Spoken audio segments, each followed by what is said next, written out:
आओ मित्रों, चलते हैं एक और आज नई कहानी के साथ। चैनल को लाइक एंड सब्सक्राइब करें और कमेंट में जय हनुमान लिखें।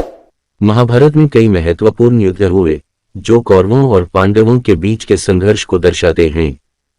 यहाँ महाभारत के युद्ध के 10 प्रमुख किस्से प्रस्तुत हैं। 1. भीष्म और अर्जुन का युद्ध।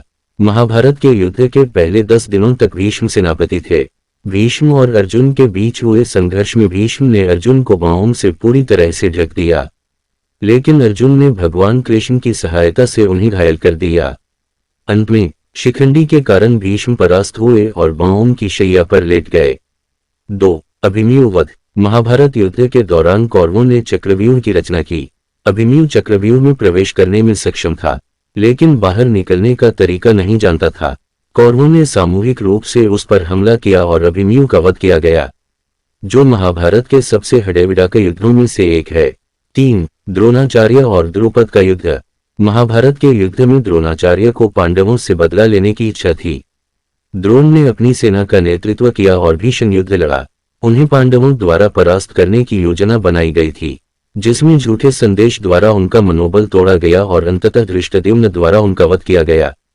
4. अर्जुन और कर्ण का युद्ध। महाभारत के सबसे महत्वपूर्ण युद्धों में से एक था अर्जुन और कर्ण के बीच हुआ युद्ध।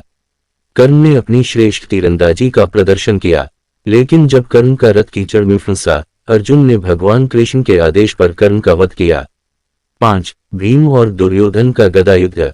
यह महाभारत के युद्ध का अंतिम बड़ा युद्ध था। दुर्योधन और भीम के बीच गदा युद्ध हुआ। भीम ने दुर्योधन की जांघ को तोड़कर उसे पराजित किया, जैसा कि उन्होंने द्रौपदी के अपमान का बदला लेने के लिए प्रतिज्ञा की थी। 6. गंगापुत्र भीष्म का पराभव। भीष्म को युद्ध में पराजित करना बहुत कठिन था, क्योंकि उनके पास वरदान था कि वे अपनी इच्छा से ही मर सकते थे। शिखंडी को आगे कर अर्जुन ने भीष्म पर बाणों की वर्षा की, जिसके कारण वे युद्धभूमि में गिरे और बाणों की शैया पर लेट गए। 7. सात्यकी और द्रोणाचार्य का युद्ध। सात्यकी और द्रोणाचार्य के बीच हुए युद्ध में सात्यकी ने बहादुरी दिखाई।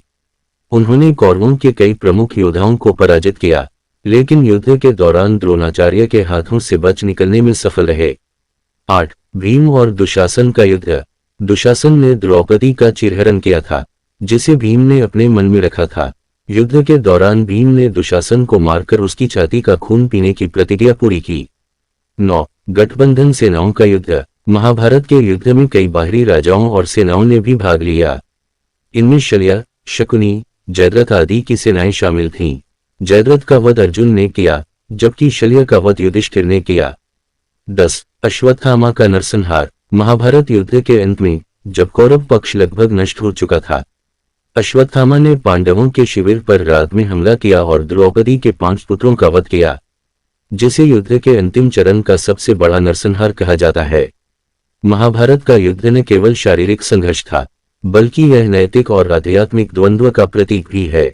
हर युद्ध ने किसी न किसी रूप में न्याय, धर्म और अधर्म के बीच की लड़ाई को दर्शाया।